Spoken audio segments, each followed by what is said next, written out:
All right, welcome. Today, we are diving into something that, well, it pretty much flips decades of sports nutrition on its head. We're going to challenge the very foundation of how elite athletes are told to fuel their bodies for victory. I mean, for as long as I can remember, the answer has been a huge yes, right? Carb loading is practically a religion in sports. But what if? What if the key to unlocking insane performance and endurance isn't in another plate of pasta? What if it's in a fuel source we already have, and in a massive supply? You know, this whole debate really comes down to a simple choice of fuel tanks. On one side, you've got the conventional stuff, glycogen from carbs. It's fast-burning, but it's a really limited supply. On the other side, our own body fat. It's slow-burning, but the supply is, well, it's huge. The difference in how much fuel you're carrying is just staggering. Okay, so let's dig into the big problem with only using that conventional fuel tank. This is where we get into the science of why athletes hit the wall, that feeling we all dread. So this right here, this is your conventional fuel tank. At the absolute best, a super well-trained athlete can store maybe 2,400 calories of glycogen.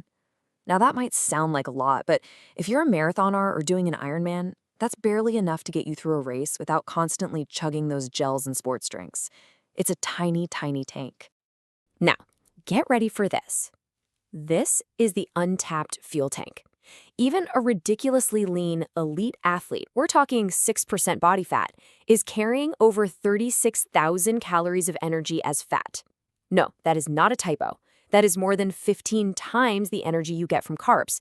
It's like having a nearly bottomless well of fuel just sitting there, waiting. And this is exactly what happens when that little 2,400 calorie tank runs completely empty. It's called bonking, or hitting the wall. That sudden crash, that feeling where you just can't take another step, that's your body literally running out of its main fast-burning fuel. This is the whole reason athletes are constantly stuffing their faces with gels and sugary drinks during a race. So if we've got this absolutely massive energy reserve, why aren't we using it? And how do we use it? Well, that brings us right to our next section, the science of how to actually teach your body to tap into that bigger tank. So it all comes down to this one crucial hormonal switch. It's a hormone called insulin. When we eat carbs, insulin spikes and it basically puts a lock on our fat cells. It tells our body, hey, store this fat, don't burn it. But by keeping your insulin low, which you typically do with a low-carb or ketogenic diet, you flip that switch. You unlock the door and let your body access those 36,000 plus calories for energy. And this isn't just theory. This table breaks down the results from the huge FASTER study. They compared elite high-carb athletes to elite keto-adapted ones. Now check out the fat-burning limit. The keto group could burn fat at over 80% of their max effort. The carb group had to switch over to burning sugar way, way earlier. But honestly, the most incredible finding is right there at the bottom. The keto athletes actually refilled their muscle glycogen without eating any carbs. Their bodies literally made the fuel they needed on their own. This just completely shattered a long-held rule of sports science. Okay, but this is the million-dollar question, isn't it? Great, you can burn fat, but does it make you a worse athlete? Does your performance tank? This next section is all about tackling that big myth head-on. And this quote really sums up the classic argument against it. You hear this all the time. Who cares about your metabolism? All that matters is what you do on the field. And you know what? It's a fair point. But what if having a more interesting metabolism is actually the secret to better performance? This is where the evidence gets really, really compelling. Professor Tim Noakes did what's called a crossover study, which is fantastic because you're comparing an athlete against themselves. They tested each athlete's performance on keto directly against their own performance on a high-carb diet. And after 6 weeks for their bodies to adapt, the result was crystal clear, 0 drop in performance. They were just as powerful, which basically proved that once your body adapts, carbs are just not essential for high-level performance. And, it might even go beyond just maintaining performance. This 12-week study found that the keto group actually saw big improvements in both their sprint performance and their body composition. They lost a ton of body fat. Just look at the chart. The gains for the keto group were pretty significant, especially when you compare them to the high-carb group, which saw, well, not much change at all. But for some athletes, this whole thing goes even deeper than just switching fuel tanks. The next step in this chain of thought takes us into some, let's say, even more controversial territory. It starts asking the question, what if the healthy food we've been told to eat is actually part of the problem? So the core idea behind the carnivore approach is that plants, they don't exactly want to be eaten. So to protect themselves, they make these defense chemicals, things like lectins and oxalates. The theory for an athlete is that these compounds can actually mess with how you absorb nutrients and cause this constant low-grade inflammation, which slows down your recovery. So by just removing them completely, the goal is to slash that inflammation and heal up way faster.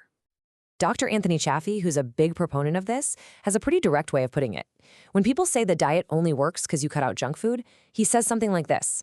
He says, that's like saying the only reason you're not poisoned is because you stopped eating poison. It's definitely provocative, but it powerfully sums up the whole rationale. And the reported benefits of just being in ketosis go way beyond fuel. The ketones themselves seem to have a direct anti-inflammatory effect. The diet also kicks off something called autophagy. Think of it as your body's cellular cleanup crew, recycling old and damaged parts to help you recover. Then you've got potential hormone optimization and even a protective effect for the brain, which if you're in a contact sport is absolutely huge. It's a pretty compelling list of perks. But does any of this actually work in the real world? The science is fascinating, but at the end of the day, results are what matter. So let's take a look at the roster of elite champions who are actually doing this.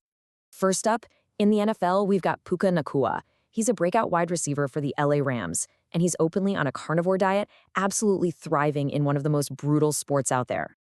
And we go from explosive power to just grueling endurance. Four-time Tour de France winner Chris Froome has used a ketogenic approach to fuel his wins in what is, let's be honest, probably the ultimate test of human stamina. Here, we have decathlete Ryan Talbot. He switched to a carnivore diet mid-season, and his performance just went through the roof, making him an All-American. And get this, his testosterone levels saw this massive natural jump, from an already healthy 760 all the way up to an elite 1150. And then you've got Ironman world champion Pete Jacobs. He didn't just go low-carb. He went full carnivore to take on one of the most punishing single-day events in the entire world of sports. And it's not just individuals, which is what's so wild. It's reported that almost half of the New Zealand All Blacks, arguably one of the most dominant sports teams in history, follow a carnivore diet. This isn't just some fringe experiment. It's a team-wide strategy for peak performance and recovery. So, after looking at all this, the science, the studies, the real-world pros, we're left with a pretty big question. Are we on the brink of a massive shift in how we think about sports nutrition? Could unlocking our body's own natural, massive fuel source be the key not just to winning a race today, but to a longer, healthier, and more dominant athletic career? Definitely something to think about.